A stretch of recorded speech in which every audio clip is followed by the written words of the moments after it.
मंच पे आसीन सभी पदाधिकारीगण, सांसद पद प्रत्याशीगण और यहाँ उपस्थित सभी भाइयों और बहनों, जय जवान जय किसान। मैं आप लोगों के बीच यहाँ उपस्थित हूँ तो उसका सिर्फ एक कारण है।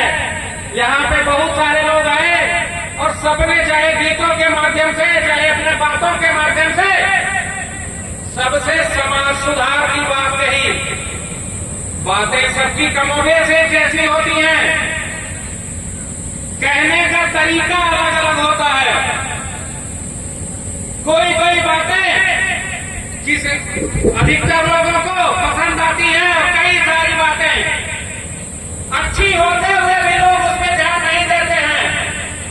अधिकांश लोग सिर्फ भीड़ जुटाने में और ताली बजाने में विश्वास करते हैं। मैं जहां भी जाता हूं सबसे निवेदन करता हूं कि आप बातों को ध्यान से सुने कि क्या बातें हो रही हैं और उनमें से आपके काम की बात कौन कर रहा है। भाषण बहुत सारे लोगों के उद्देश्यपूर्ण होते हैं। लोग आने के बाद, सुनने के बाद, ताली बजाने के बाद घर चले जाते हैं। उनको याद नहीं रहता है कि उनसे क्या बोला गया, उनको क्या बताया गया, उनके क्या काम की बातें वहां हुई। मैं हमेशा कहता हूं कि आपके जो काम की बातें हैं, चाहे वो एक बात हो, लेकिन वो काम की बात आपको याद रहनी चाहिए। आज पूरे देश में जो पूरे देश का सबसे बड़ा पर्व लोकसभा सामान्य चुनाव 2024 शुरू हो चुका है। इसमें जो बाबा साहब भीमराव अम्बेडकर के द्वारा दिया गया आपको मताधिकार का अधिकार दिया गया है, आप उसको प्रयोग करते हैं और अपने लिए एक जनप्रतिनिधि का चयन करते हैं। यहाँ पे कई सारे प्रत्याशी कई सारे लोकसभा सीटों से आए हुए हैं। ये सब अपनी अपनी बातें आपके सामने रखेंगे और एजेंडे बहुजन मुक्ति पार्टी, जिसके बैनर तले आप सब लोग और हम सब लोग यहाँ ही बैठे हुए हैं, वो सारे लोग अपनी बातों को रखेंगे। इन बातों में सब लोग जो यहाँ उपस्थित हैं, मैं उनके बारे में नहीं कुछ कह सकता हूं, लेकिन आज के समय में जो मीडिया है, चाहे वो सोशल मीडिया हो, चाहे वो प्रिंट मीडिया हो, चाहे जो मीडिया हो, आपको सिर्फ एक बात दिखाता है, आपको सिर्फ दूर का सपना दिखाता है। कोई भी आपके काम की बात नहीं करता है। हर कोई राष्ट्रीय और अंतर्राष्ट्रीय मुद्दों पर चर्चा करता है। आपके स्थानीय मुद्दों पर कोई चर्चा नहीं करना चाहता है। आपके सबसे जो स्थानीय मुद्दे हैं, जो आपके जुड़े हुए मुद्दे हैं, वो आपके शिक्षा, सुरक्षा, स्वास्थ्य, रोजगार, खेती किसानी, ये सब है। लेकिन आपको सपना क्या दिखाया जाएगा, आपको बताया क्या जाएगा कि फला नेता ने फला पार्टी बदल लिया, इस पार्टी से उस पार्टी में चले गए। पूरा लोकसभा चुनाव इसी पे चल रहा है कि किसने किसकी पार्टी छोड़ी, किसने किसकी पार्टी पकड़ी। और ये सरकार का तो कहना ही क्या है। इस सरकार ने जितने भी वादे किए, इन्होंने 2014 में जो चुनावी घोषणा पत्र जारी किए, जो 2019 में चुनावी घोषणा पत्र जारी किए, उन दोनों घोषणा पत्रों को आप उठा के देखेंगे तो 2024 के चुनाव के घोषणा पत्रों में एक भी बातें शामिल नहीं की गई हैं। क्या वो वादे पूरे हुए? इनका कोई भी वादा पूरा नहीं हुआ। चाहे वो 100 स्मार्ट सिटी बनाने का बात हुआ हो, चाहे मेक इन इंडिया का बात हुआ, चाहे मेड इन इंडिया का बात हुआ हो, चाहे 2 करोड़ नौकरी देने का बात हुआ हो। ये 2 करोड़ नौकरी जो देने की हर साल बात करते थे, विधानसभा में आपके बच्चों ने, हमारे बच्चों ने विधानसभा के समक्ष लाठियां खाई।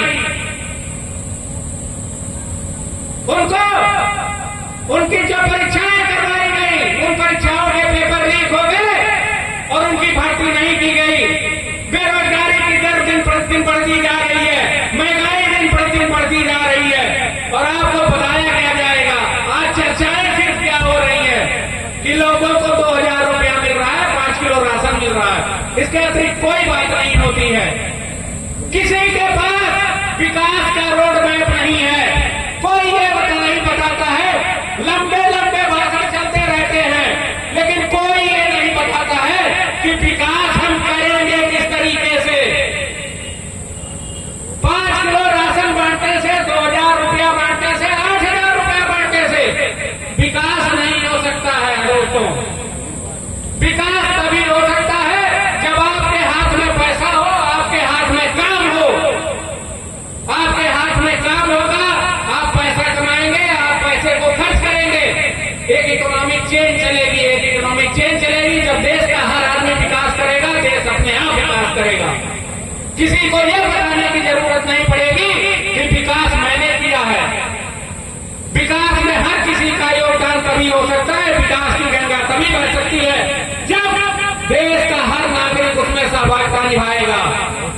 यहां पर सरकारें ऐसी चल रही हैं जो सिर्फ विरोध की राजनीति, कंस्ट्रक्टिव राजनीति नहीं कर रही है, बल्कि डिस्ट्रक्टिव राजनीति कर रही है, बंटवारे की राजनीति कर रही है कि हमें किसको अपने साथ लेके चलना है, किसको बाहर छोड़ के चलना है। अगर 100% को साथ लेके नहीं चलेंगे तो देश कभी विकास नहीं कर सकता है। अगर इस देश में 99% लोग विकास कर गए, 1% लोग, एक व्यक्ति भूखा मर गया, फिर भी नहीं माना जाएगा देश ने विकास किया। क्योंकि वे सारे नागरिक इस देश के हैं और सारे अगर विकास नहीं करते हैं तो ये विकास बेकार है। इस विकास की संकल्पना, इस विकास की अवधारणा बेकार है। इस विकास का जो मॉडल था 2014 में माननीय अमर्त्य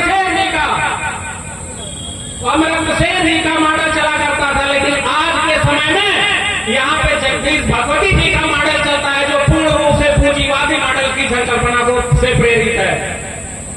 मैं आपको बताना चाहता हूं कि जहां पे बहुत बड़ी संख्या में अभी भी इकोनॉमिक सर्वे ऑफ इंडिया मानता है कि यहां पे 60% से अधिक लोग किसान हैं। और माननीय नितिन गडकरी जी, सड़क परिवहन एवं राजमार्ग मंत्री केंद्र के, उन्होंने कहा कि देश में 70% से अधिक किसान हैं। अगर किसानों की संख्या इतनी ज्यादा है तो किसानों के साथ इतनी नाइंसाफी क्यों? उन्हें एमएसपी का गारंटी कानून क्यों नहीं दिया जा रहा है जिससे उनकी इकोनॉमिक एक्टिविटी बढ़ सके और उनकी जो क्रय क्षमता है वो बढ़ सके। बड़े बड़े उद्योगपतियों, पूंजीपतियों का 15,45,000 करोड़ रुपया माफ किया जा सकता है, लेकिन किसानों का सिर्फ 70,000 करोड़ रुपया माफ नहीं किया जा सकता है। यह सरकार सवाल से होना चाहिए, आपका सवाल सरकार से होना चाहिए कि सरकार ऐसा क्यों नहीं, ऐसा करने में अक्षम क्यों है। अगर सरकार ऐसा करने में अक्षम है तो ये आपके साथ धोखा है। ये सरकार आपके लिए नहीं है, ये सरकार उन चंद पूंजीपतियों के लिए है जिनके इशारे पे ये चलती है और जिनका 16-16 लाख करोड़ रुपया माफ कर देती है, जिसमें हम में आप में से बहुत देर ऐसे होंगे कि वो शून्य नहीं लगा पाएंगे कि कितने जीरो इसमें होते हैं।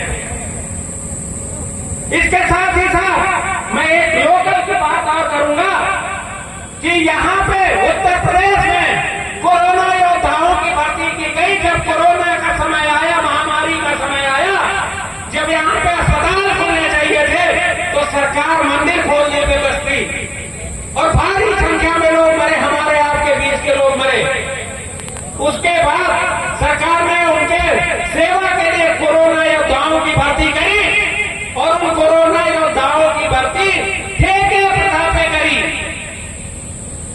उनको संविदा में नियुक्ति नहीं दी गई कि उनको संविदा पे दे दिया जाए। उनकी नियुक्ति 1 महीने, 2 महीने, 3 महीने के लिए होती है। पिछले 4 साल से वो लोग कार्यरत हैं और वो सिर्फ 1 महीने, 2 महीने, 3 महीने के लिए संविदा पे ठेके पे लिए जाते हैं और उनको रोज अपनी नौकरी का डर होता है कि हम किस दिन निकाल दिए जाएंगे, किस दिन बाहर कर दिए जाएंगे।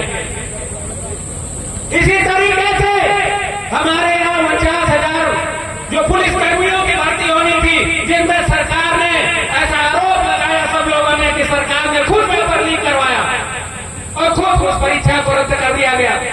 और उसका प्रमाण यह है कि यह सरकार जो कहती थी कि अपराधियों का घर गिरा देंगे, वो अपराधियों का घर क्या इसने गिराया? क्या कुलभूषण सड़क का घर इसने गिराया?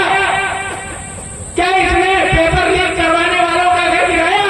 पेपर लीक करवाने वाले पकड़े गए, फिर भी उनका घर नहीं गिराया गया, क्योंकि उसमें पकड़े जाने वाले लोगों में से अधिकांश लोग इनकी सरकार के ही लोग थे। तो क्या दोस्तों, ऐसी सरकार आपको सुरक्षा दे सकती है, रोजगार दे सकती है, शिक्षा दे सकती है? आरटीआई का आंकड़ा है कि इस सरकार ने 30,000 सरकार जो जूनियर और प्राथमिक विद्यालय हैं उसमें ताला लगा दिया। यह आरटीआई का आंकड़ा है, पिछले 7 सालों में 30,000 जूनियर और प्राइमरी विद्यालयों पे ताले लग गए। ये आप जाके अपने मोबाइल पे देखिएगा, सबके पास बड़ी वाली मोबाइल है, आप सब लोग देखिएगा कि यहाँ पे 2017 में उत्तर प्रदेश में कितने सारे सरकारी स्कूल थे और 2023 में कितने सारे सरकारी स्कूल हैं।